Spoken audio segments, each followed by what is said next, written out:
Bismillahirrahmanirrahim. Andito sa inyong harapan ang mahal nating kababayan. Bro, magpakilala po kayo sa inyong sarili at bakit kayo pumasok sa Islam? Kayo ba ay binayaran o di kaya ay pinilit namin? Bismillahirrahmanirrahim. Alhamdulillahirabbil alamin. Salatu wassalamu ala Rasulillah.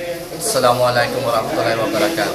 Assalamualaikum warahmatullahi wabarakatuh. Ako po si Brother Hani Carlos at dati pong Kristiyano. Anong sikta mo, bro? Ako po'y napapabilang sa tinatawag nilang born again. At ako'y aktibo na ginagampanan ko yung pagiging born again ko nung ako'y nasa kakristyanuhan pa.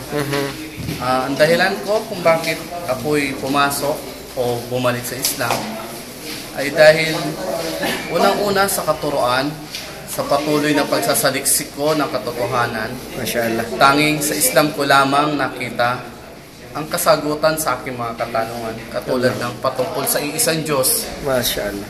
Na siyang nakilala ko na lahat ng ebidensya na nagpapatunay sa isang Diyos, tanging nasa Islam lamang.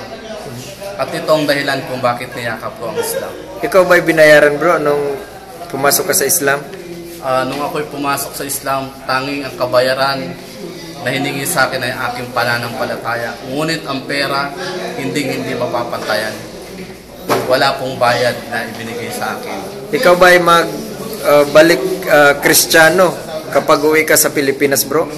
Sa akin pong pagbalik sa Pilipinas ay hindi ko po babalikan ang dati kong reliyon, kundi babalikan ko yung mga Kristiyano upang dawahan na maging Islam. Allahu Akbar, Allahu Akbar, Masyaallah, Tabarakallah.